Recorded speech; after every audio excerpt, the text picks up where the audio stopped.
Bonjour, je suis le professeur Mohamed Anis Jamiri, enseignant-chercheur à l'Université Hassan II de Casablanca, faculté des sciences juridiques, économiques et sociales de l'ASB. Dans cette vidéo, nous allons poursuivre notre série de cours de gestion financière par une définition de l'investissement et la présentation d'une typologie des projets d'investissement. Alors, comme déjà expliqué, la décision d'investissement est d'une importance cruciale. Elle présente un caractère stratégique pour l'entreprise puisqu'elle va engager son devenir à long terme. Alors, il faut dire également que la croissance de l'entreprise et son aptitude à créer de la valeur résulte de sa politique d'investissement et de financement. Alors, ces deux politiques constituent le garant de sa pérennité. Toute décision d'investissement doit être précédée par une étude du projet d'investissement. Le projet d'investissement doit être bien étudié du fait que c'est un engagement à long terme, c'est une dépense qui est très importante. L'objectif, bien sûr, c'est de fournir des éléments qui vont permettre de se prononcer sur l'opportunité, mais aussi sur la faisabilité financière du projet. Alors, lorsqu'on parle d'opportunité du projet d'investissement, cela implique d'effectuer un diagnostic. Diagnostic, c'est-à-dire un recensement. D'abord, c'est un diagnostic externe pour recenser les opportunités et les menaces que présente l'environnement dans lequel évolue l'entreprise, mais également c'est un diagnostic interne, à savoir le recensement des points forts et des points faibles de l'entreprise. Alors, ce diagnostic à la fois externe et interne, il dépasse largement le cadre strictement financier qui se résume à une étude financière de la faisabilité du projet. Alors, maintenant, pour ce qui est de la faisabilité financière de l'investissement, elle dépend de la rentabilité qu'elle est susceptible de générer. C'est-à-dire qu'un investissement n'est faisable que s'il est rentable. Alors, il faut donc apprécier la rentabilité financière. Alors, cette rentabilité, il est indispensable de la connaître au préalable à travers les flux que peut le projet, bien que le projet pourra générer. Alors, l'investissement, c'est également un choix irréversible. Tout simplement parce qu'il nécessite des fonds substantiels qui vont être engagés. Alors, raison pour laquelle il est irréversible. Toute mauvaise orientation des fonds peut condamner la survie de la société, raison pour laquelle il y a des outils d'aide à la décision basés sur l'application des techniques quantitatives et que nous allons utiliser dans le cadre de ce cours. Alors, ces techniques sont proposées pour une meilleure évaluation des projets d'investissement et bien sûr pour une meilleure prise de décision. Alors, soulignons également que les critères de choix d'investissement sont multiples et dépendent de l'environnement du décideur, c'est-à-dire est-ce qu'il s'agit d'un environnement certain ou incertain, en d'autres termes, un environnement qui est risqué ou peu risqué. Alors là, on peut distinguer entre les critères de choix d'investissement en avenir certain, même si la certitude par rapport à l'avenir est illogique, on va donc mieux expliquer le fait que l'avenir soit certain ou pas dans des vidéos prochaines. Et donc, comme j'ai dit, on va distinguer entre le choix d'investissement en avenir certain et puis en avenir incertain. Mais avant d'entamer les critères de choix d'investissement, nous allons aborder dans un premier temps la question de définition et de typologie des projets d'investissement. Alors, si on veut définir un investissement, alors nous avons plusieurs définitions qui sont proposées. Alors, une première définition de l'investissement, selon laquelle l'investissement est toute décision de dépense immédiate, donc une dépense en temps actuel, immédiatement, qui va conduire à l'acquisition d'un actif à long terme, c'est-à-dire une immobilisation, en vue d'obtenir des flux de liquidité. Donc là aussi, il y a la notion de flux qu'on va souligner à chaque fois. Alors, des liquidités, donc c'est de l'argent, donc des flux de liquidité ultérieurs. Donc, remarquez qu'il y a une différence dans le temps. Il y a un décalage dans le temps entre les dépenses et les recettes. Alors, l'objectif, bien évidemment, c'est d'accroître la richesse des propriétaires d'entreprise, qui sont tout simplement les actionnaires ou, au sens large, les investisseurs. Alors, une deuxième définition, selon laquelle l'investissement est un engagement d'un capital dans une opération, de laquelle on s'attend à des gains futurs. Ces gains sont étalés dans le temps. Donc, à chaque fois, remarquez à chaque fois, les définitions, alors, ils font référence à la notion de temps et du décalage dans le temps entre les recettes et les dépenses. Une troisième dépense, cette fois-ci, c'est une immobilisation de capital au sens large. Donc, on va immobiliser un capital. Alors, l'immobilisation de ce capital va permettre de produire des revenus sur une longue période et qui doit être donc financé par des capitaux permanents.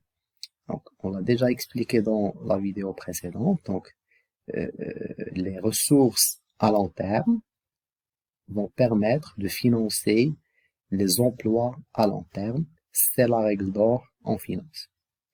Le financement porte non seulement sur l'immobilisation, mais également sur le besoin supplémentaire en fonds de roulement qu'elle entraîne.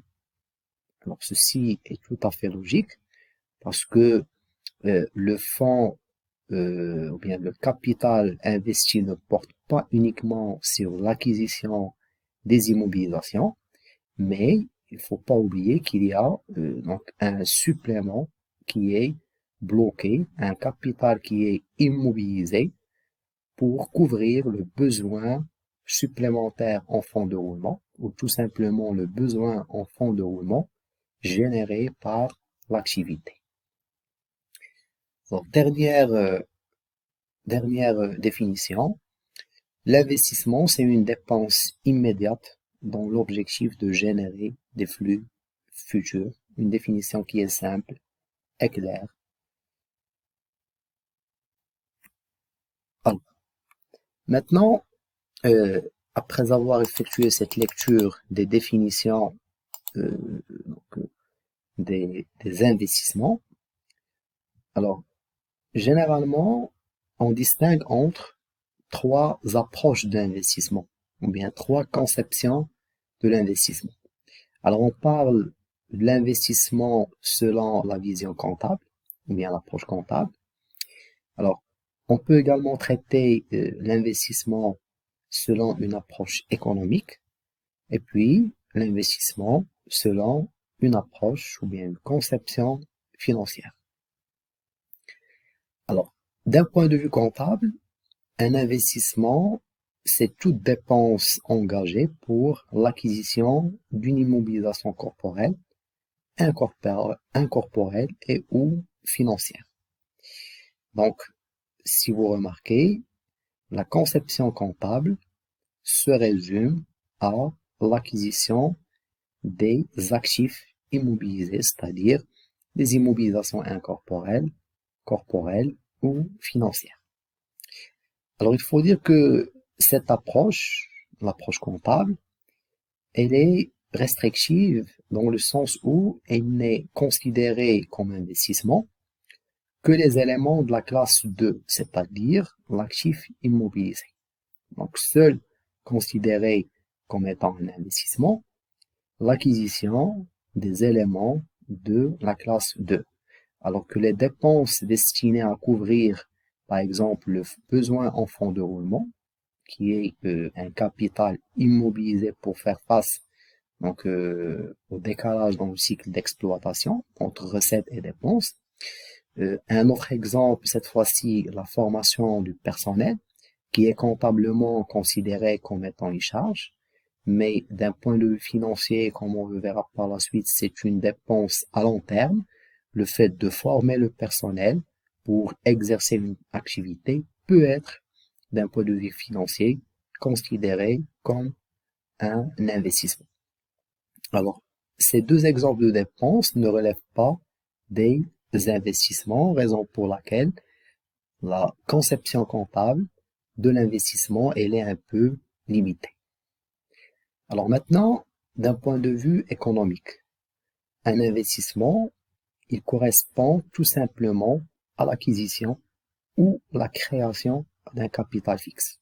En d'autres termes, c'est une dépense, ou toute dépense destinée à l'acquisition d'un bien matériel durable. Donc, c'est tout simplement les immobilisations corporelles. Alors, l'objectif de cette dépense, c'est d'augmenter l'outil productif ou bien de le moderniser. Donc, soit augmenter ou bien moderniser le capital technique des unités de production. Alors, on comprend bien cette approche. C'est une approche économique. Elle vise uniquement à augmenter la productivité à travers l'augmentation du capital technique ou bien sa modernisation. Alors là aussi, c'est une approche qui est limitée dans le sens où l'investissement recouvre uniquement les actifs durables utilisés par les entités économiques dans leur processus de production. Et sont donc, encore une fois, exclues toutes les dépenses qui participent à la création de richesses, telles que, par exemple, la formation du personnel et, si on veut également citer l'actif ou bien les immobilisations incorporelles, à savoir la recherche et développement. Alors, dernière approche, cette fois-ci, c'est l'approche financière, bien la conception financière de l'investissement, qui considère que l'investissement est toute dépense engagée dans le présent en vue de réaliser des gains futurs étalés sur plusieurs périodes.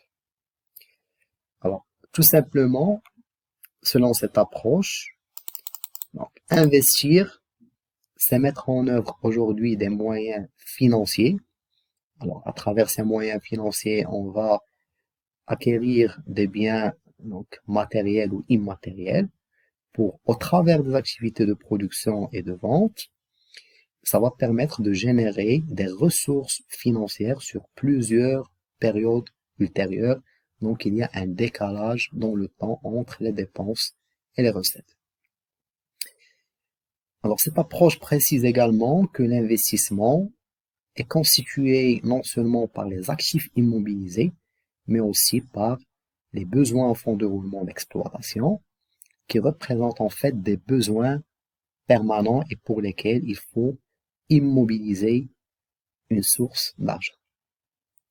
Alors cette définition qui est caractérisée par sa simplicité constituera le fondement de notre analyse. On va donc retenir l'approche financière de l'investissement. Alors cette approche permet d'élargir le champ d'analyse à toutes les dépenses qui consistent à immobiliser des capitaux, telles que les dépenses liées à la formation du personnel, une augmentation, par exemple, une importante campagne de publicité ou encore les dépenses liées à la recherche et développement. L'objectif, bien sûr, c'est de réaliser des gains futurs qui sont étalés dans le temps. Merci de votre attention et à la prochaine vidéo.